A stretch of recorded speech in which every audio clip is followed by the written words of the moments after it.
नमस्कार दोस्तों, स्वागत है आप सबका हमारे चैनल में। तो आज हम लेके आए हैं लास्ट यूनिट 4, यानी कि अभी हमारी बुक की लास्ट यूनिट है, चाइल्डहुड एंड ग्रोइंग अप की लास्ट और फाइनल यूनिट है। तो इसके ये हैं कंप्लीट नोट्स। देखिए, हमारा फर्स्ट क्वेश्चन है, बाल्यकाल से आपका क्या अभिप्राय है, इसकी महत्वपूर्ण विशेषताओं पर प्रकाश डालिए।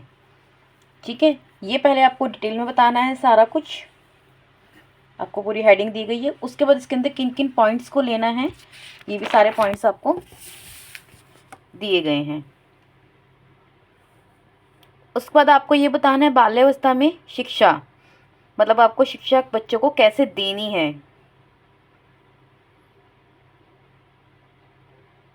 या बाल्य कि बालकों की शिक्षा पर निम्नलिखित तरीकों से ध्यान दिया जाता है: सामाजिक विज्ञानों का शिक्षण देना, मानसिक व्यायाम व्यायाम करवाना उन्हें, विषयों का चयन, उचित विषयों का चयन करवाना उनसे जो उनको आगे व्यवसाय की ओर लेकर जाए, उनके भविष्य को उजागर कर सकें। तो ये सब पॉइंट्स हैं, इन पॉइंट्स की आपकी डिटेलिंग भी आपको करनी है। ठीक है, ये मेन पॉइंट्स आपको सब दिए गए हैं, इनके बाद इनकी डिटेलिंग्स आपको अपने अकॉर्डिंग करनी है। नेक्स्ट क्वेश्चन हमारा आता है, निर्धनता क्या है और निर्धनता के संबंध में बाल्य व्यवस्था का वर्णन कीजिए। ये आपको पहले थोड़ा डिटेल करना है, फिर उसके नीचे भारत में निर्धनता के कारण क्या हैं। ये सारे जितने पॉइंट्स हैं आपको सारे बताए गए हैं, और बहुत जनरल टॉपिक्स हैं, मतलब कि आप शायद शुरू से स्कूल्स में भी हम पढ़ते हुए आए हैं ये सब। तो ये बहुत जनरल टॉपिक्स हैं।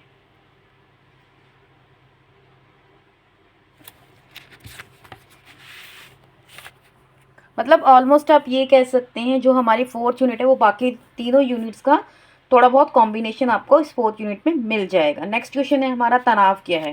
ठीक है, यानी कि जो बाल्य काल होता है या किशोरावस्था के अंदर बच्चों में तनाव के रीजंस क्या होते हैं। ठीक है, तनाव क्या है, किशोरावस्था के दौरान तनाव से संबंधित मुद्दों का वर्णन कीजिए, और किशोरों की शिक्षा में अध्यापक की क्या भूमिका होती है। ठीक है, ये भी आप सबको बताना है। पहले डिटेलिंग है, फिर उसके बाद उनकी समस्याएं बताई गई हैं।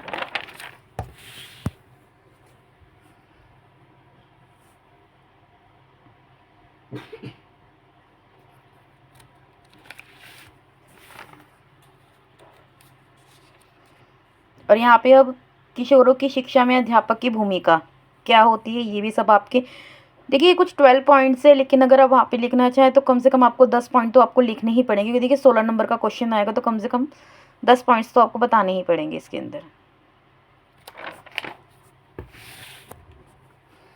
अब नेक्स्ट क्वेश्चन हमारा आता है, स्कूल में बच्चों पर उनके साथियों का क्या प्रभाव पड़ता है। ठीक है, और स्कूल संस्कृति से आप क्या समझते हैं या इसका क्या अभिप्राय है, वर्णन कीजिए। देखिए, बच्चा जब स्कूल में आता है तो उसके ऊपर क्या इफेक्ट पड़ता है उसके दोस्तों का, ये सब आपको बताना है। बहुत जनरल टॉपिक्स हैं, मैंने आपको बताया था शुरू में ही, बहुत जनरल क्वेश्चंस हैं जिनके आंसर आप आराम से दे सकते हैं। बाकी 3 यूनिट की कंपैरिजन में ये यूनिट बहुत आपकी इजी है।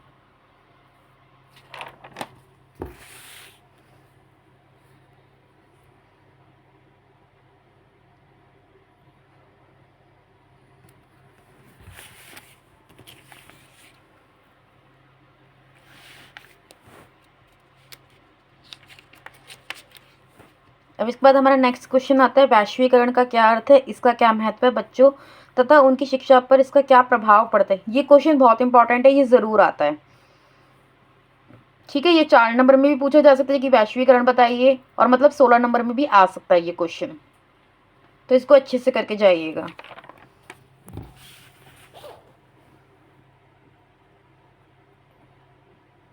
यहाँ पे वैश्वीकरण की आवश्यकता बताई गई है, इसके सारे पॉइंट्स दिए गए हैं। फिर भारतीय शिक्षा में वैश्वीकरण के प्रभाव आपके बताए गए हैं सारे पॉइंट्स में। देखिए, जिन पॉइंट्स की नीड थी मैंने वहाँ पे उनकी डिटेलिंग भी दी है, लेकिन जो मतलब कि ज़रूरत नहीं है उनकी मैंने डिटेलिंग नहीं दी, उनकी हम खुद अपनी लैंग्वेज में डिटेलिंग दे सकते हैं। नेक्स्ट इसके बाद आता है, शहरीकरण से आप क्या समझते हैं, बच्चों के शहरी गंदगी बस्तियों में रहने के क्या दुष्परिणाम हैं। और ये क्वेश्चन है, और मतलब कि बहुत जनरल टॉपिक से क्वेश्चन आएगा यूनिट 4 के अंदर।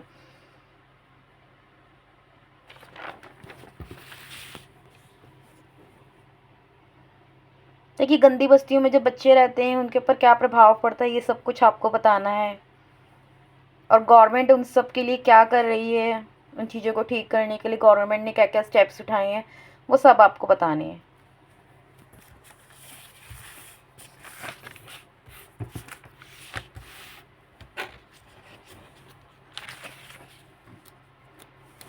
देखिए नेक्स्ट क्वेश्चन हमारा, आर्थिक विकास तथा शिक्षा का आपस में क्या संबंध है, शिक्षा इसमें कैसे मदद कर सकती है। ये भी बहुत आसान क्वेश्चन है, इसका भी कोई इतना ज़्यादा टफ क्वेश्चन नहीं है, बहुत इजी क्वेश्चन है और बहुत आराम से आप इसका आंसर भी दे सकते हैं।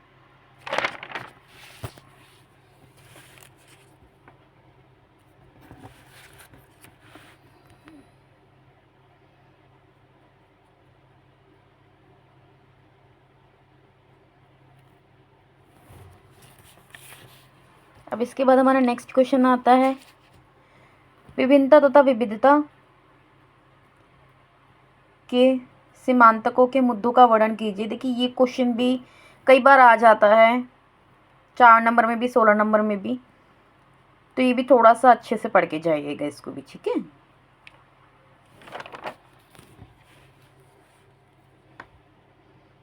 अब इसके बाद हमारा नेक्स्ट आ जाता है क्वेश्चन, छुआछूत को दूर करने के लिए संविधान में कौन कौन से प्रबंध किए गए हैं, ठीक है, या प्रबंध दिए गए हैं। ये भी बहुत आसान क्वेश्चन है, कोई टफ क्वेश्चन नहीं है।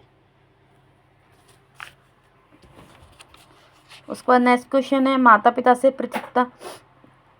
प्रतिकरण से क्या आप क्या समझते हैं, ठीक है।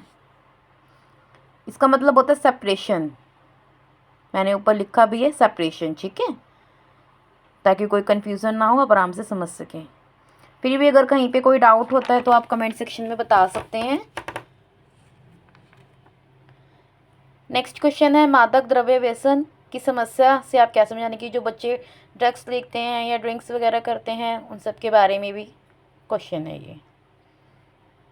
तो मैंने आपको पहले कहा था बहुत जनरल टॉपिक्स हैं, कोई इतने टफ टॉपिक्स नहीं है यूनिट 4 के अंदर, बहुत जनरल क्वेश्चन हैं। इसके बाद हमारा है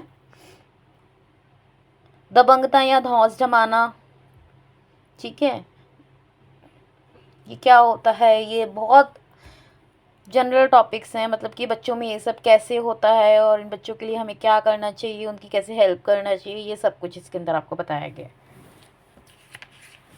और ये किन किन स्टेजेस में दिखता हैगा और किन किन रीज़न से होता है, ये भी सब बताया गया है, ठीक है। नेक्स्ट है आक्रामकता से आप क्या समझते हैं, इसके प्रमुख सिद्धांतों का वर्णन कीजिए। अब ये कि ये बच्चों में क्यों होता है, इसके क्या क्या रीजंस हैं, ये सारे आपको बताए गए हैं, ठीक है। और इसके लिए टीचर्स को क्या करना चाहिए वो भी आपको बताया गया है, और पेरेंट्स को भी क्या करना चाहिए वो भी बताना है आपको।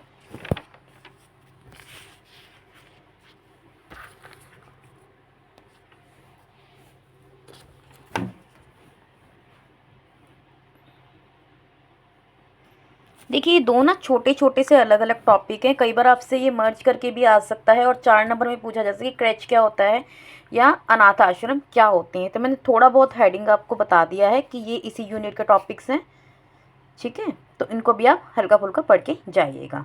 देखिए अब हमारी यूनिट 4 कंप्लीट हो चुकी है, हम मिलेंगे नेक्स्ट वीडियो में एक नई बुक के साथ, तब तक के लिए बाय बाय।